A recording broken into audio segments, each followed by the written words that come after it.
G'day kids, thanks for tuning in to another Ozzie episode.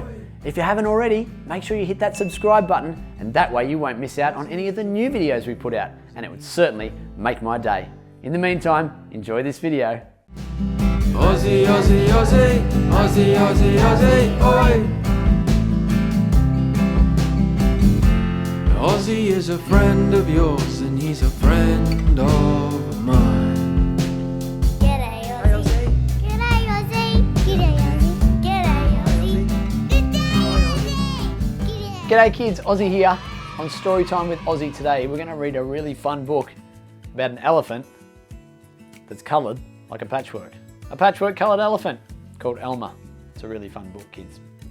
It's by David McKee and it's called Elmer.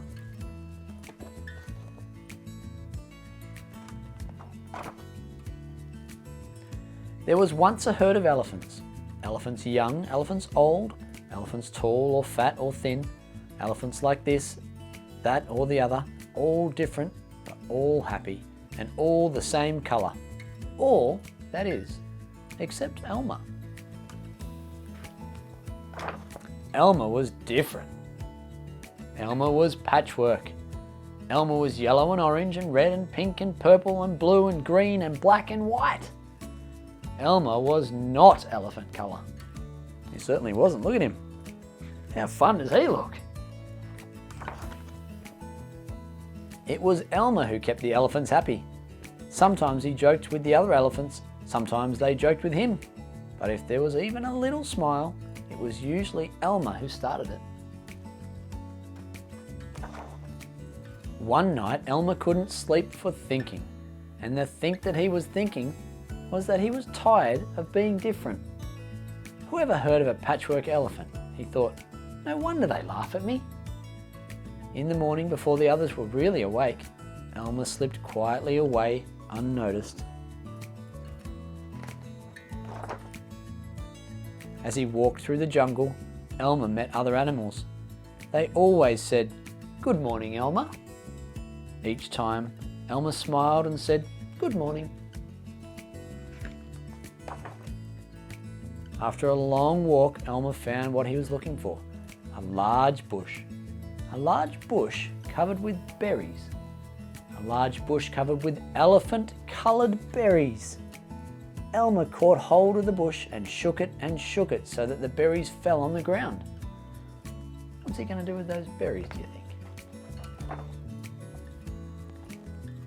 Once the ground was covered in berries, Elmer lay down and rolled over and over, this way and that way and back again. Then he picked up bunches of berries and rubbed himself all over, covering himself with berry juice until there wasn't a sign of any yellow or orange or red or pink or purple or blue or green or black or white. When he had finished, Elmer looked like any other elephant. There he is. He's grey. After that, Elmer set off back to the herd. On the way, he passed the other animals again. This time, each one said to him, "Good morning, elephant." And each time Elmer smiled and said, "Good morning," pleased that he wasn't recognised. They didn't realise it was Elmer. When Elmer rejoined the other elephants, they were all standing quietly. None of them noticed Elmer as he worked his way to the middle of the herd.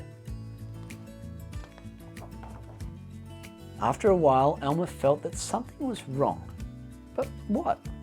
He looked around, same old jungle, same old bright sky, same old rain cloud that came over from time to time, and lastly, same old elephants. Elmer looked at them. The elephants were standing absolutely still. Elmer had never seen them so serious before. The more he looked at the serious, silent, still standing elephants, the more he wanted to laugh. Finally, he could bear it no longer.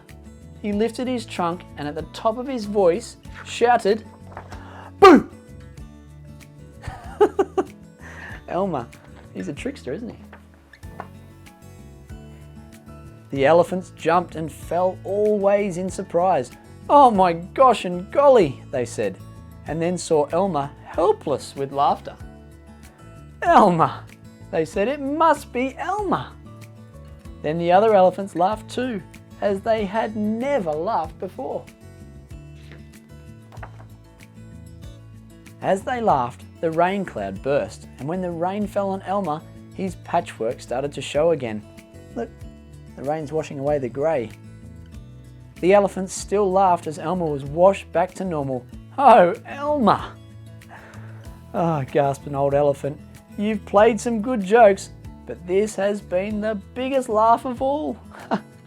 It didn't take you long to show your true colours." "We must celebrate this day every year," said another. "This will be Elmer's Day.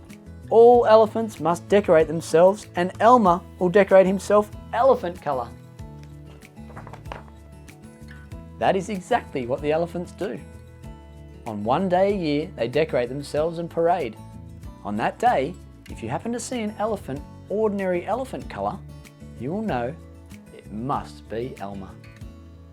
There's Elmer, and there's all the other elephants. That is a fun story, and it's showing you kids that it's okay to be different, isn't it? Just like Elmer, he didn't want to be different, he didn't like being different, but it was his difference and his quirky jokes that he used to play that all the elephants loved. So when he was back to his normal self, cracking jokes and brightly coloured like that, everyone was much more happy, weren't they? Kids, I hope you've learnt lots from this book. Hope you've loved it, and I hope to see you on our next story time with Ozzie. Until then, stay keen. If you haven't already, make sure you get a grown-up to help you hit that subscribe button. That way you won't miss out on any of the new and exciting videos that we put out. Speaking of new and exciting, if there's a video that you'd love to see Ozzie do, make sure you send us a message on our socials, on Facebook or Instagram at Ozzie for Kids. We'll see you again soon, kids. And until then, stay keen. Oh, and by the way, did you happen to find the hidden Ozzie icon in that video? Yeah, make sure you look closely because they're in every single video. That's right. Stay keen, kids. Ozzie, Ozzie, Ozzie, Ozzie, Ozzie, Ozzie, oi! Ozzie is a friend of yours and he's a friend of